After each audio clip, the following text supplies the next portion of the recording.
Bonjour tout le monde. Bonjour Madame Sarah Baba. Merci à l'OIM pour l'organisation de cette école d'été.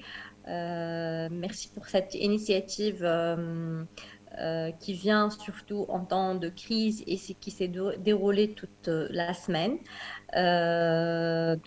Tout d'abord, en fait, donc avant de faire ma présentation, je vais dire un mot, c'est quoi la TUJ, pour ceux qui connaissent pas la TUJ. Donc la TUJ, c'est l'Association des Tunisiens des grandes écoles.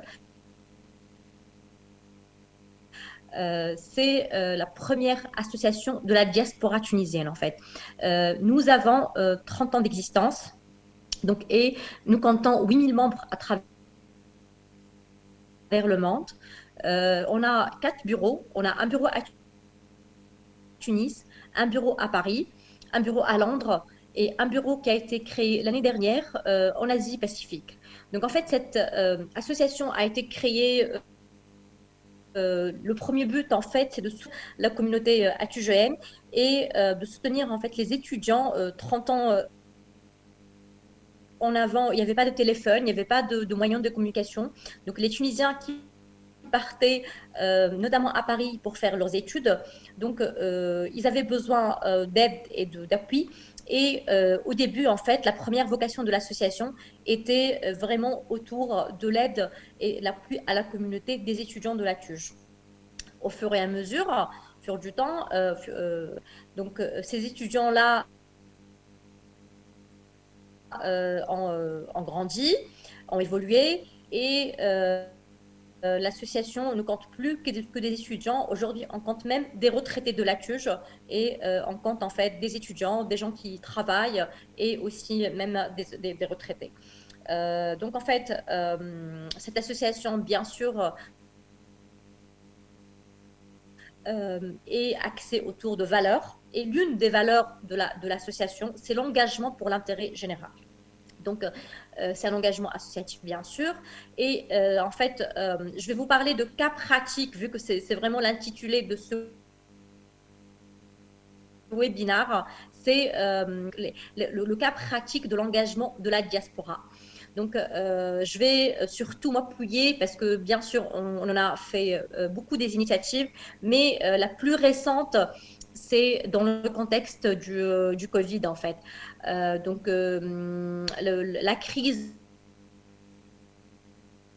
du coronavirus était un wake-up call, on va dire, on l'appelle comme ça chez nous, qui a montré, en fait, l'engagement de la diaspora, l'engagement de la TUJ notamment, qui a commencé par la TUJ, mais bien sûr, mais plus tard, en fait, je vais vous le dire, c'est étendu à d'autres associations de diaspora aussi.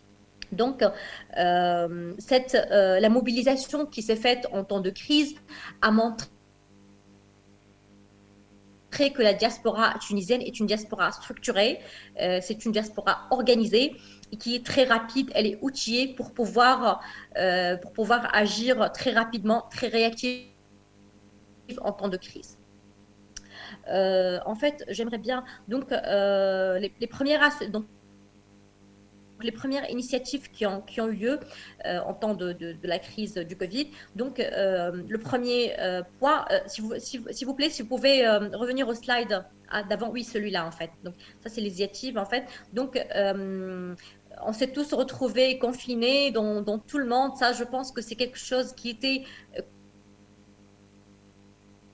commune pour la première fois aux 4 bureaux de la TUJ de Parlement et à toute la diaspora.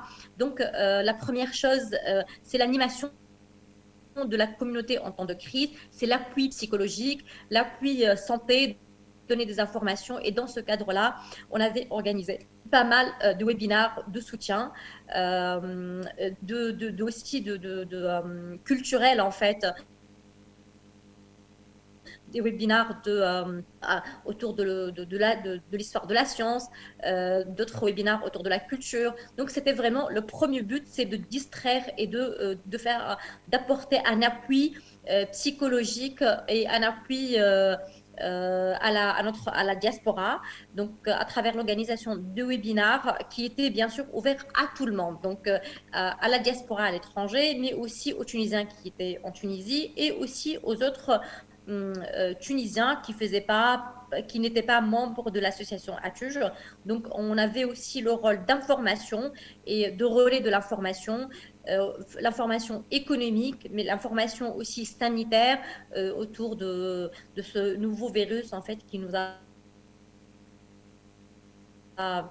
frappé. Vraiment, le premier axe de l'engagement, le premier cas pratique, on va dire, de l'engagement de la diaspora pendant la période Covid.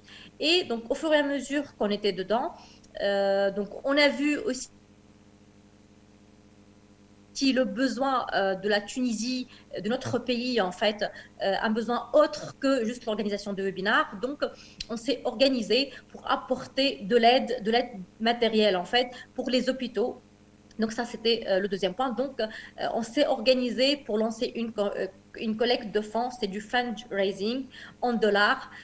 S'il vous plaît, si vous pouvez passer au slide d'après. Euh, donc, euh, nous, on s'était organisé pour solliciter en fait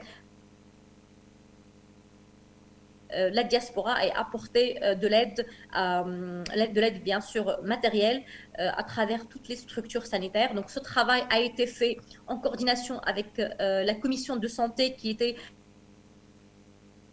créée au sein du ministère de la Santé et pour répondre vraiment à des besoins ponctuels et rapides en fait qui nécessitaient des interventions ponctuelles et rapides, notamment si vous pouvez passer au slide d'après s'il vous plaît.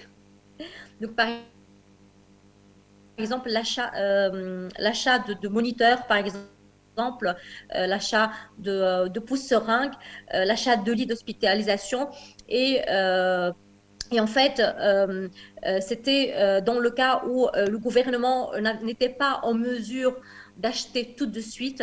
Nous, on connaît tous les contraintes aussi autour des marchés publics en Tunisie. Donc, nous, à travers notre organisation, à travers nos comptes à l'étranger, on a pu débloquer pas mal de situations en fait. Si vous pouvez passer au slide d'après, s'il vous plaît. Slide d'après. Donc en fait là, on voit les différents organismes bénéficiaires. Donc les hôpitaux, on a essayé vraiment de faire bénéficier notre aide et notre assistance ponctuelle à travers tout le territoire. Donc on avait commencé par le centre d'assistance médicale urgente, l'hôpital de la Rabta, Sahloul, Farhat Hached, Sousse.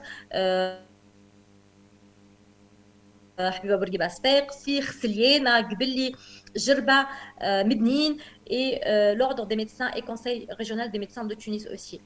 Je pense que le slide d'après nous montre en fait l'aide apportée. Donc ça, non, si vous pouvez passer au slide d'après où il y a la carte. Donc en fait là, on montre en fait l'assistance apportée par la diaspora et le breakdown géographique en fait. Donc on a essayé d'apporter une aide à tout le territoire. Là, en fait, le montant collecté, il n'y a pas que ça parce qu'elle n'est pas updatée, je suis désolée, la présentation. En fait, ça, c'est que le montant apporté en euros, mais il y a aussi le montant en dollars et en dinars tunisiens. Donc, à peu près, en fait, on a pu mobiliser 150 euros pour acheter le matériel et essayer d'apporter une petite contribution aussi humble et aussi petite qu'elle soit, mais on voulait qu'elle soit efficace et rapide et qui répondait à des besoins. Si vous pouvez revenir au slide d'avant. Donc, oui. Donc, en fait, on se souvient tous, on a eu aussi le Ramadan et l'Aïd et on s'est mobilisé pour apporter un peu de l'aide et un peu de solidarité pour quelques enfants. On sait que le corona était une période difficile pour tous les citoyens tunisiens et on sait combien la fête de l'Aïd, c'est une fête vraiment culturelle et socio-culturelle très importante pour les Tunisiens. Donc on voulait aussi apporter une petite aide pour quelques enfants. Donc on a pu aider 324 enfants avec des cadeaux. En fait, j'ai presque fini, hein. Euh, voilà, donc aussi, on a aussi distribué quelques bons d'achat et surtout, on a essayé d'aider les Tunisiens qui étaient à l'étranger, qui étaient à Paris, qui avaient besoin d'une petite aide financière. Donc, en partenariat avec la Fondation de la Maison de Tunisie, on a pu apporter un peu d'aide. Les slides d'après, donc ça c'est le deuxième cas pratique de l'engagement de la diaspora. Et ensuite, en fait, d'autres associations comme la Type se sont joints à nous et on a fait aussi une autre collecte, donc un autre fundraising en collaboration avec toutes les associations de diaspora pour aussi récolter de l'argent et aider.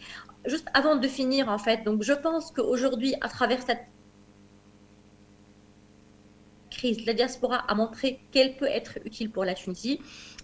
Mais je pense qu'il est important que le pays aussi doit augmenter son engagement pour recevoir de l'appui de, de cette diaspora. Aujourd'hui, en fait, nous, c'était d'une manière ponctuelle, à travers nos réseaux personnels, comme membres de l'association, on a pu faire le lien, faire le pont entre le gouvernement et entre la diaspora qui est à l'étranger. Mais je pense qu'aujourd'hui, il est temps que la Tunisie s'organise autour de la diaspora avec des structures qui sont vraiment de vraies structures, établir de vrais canaux officiels, en fait, pour pouvoir travailler en collaboration avec la diaspora.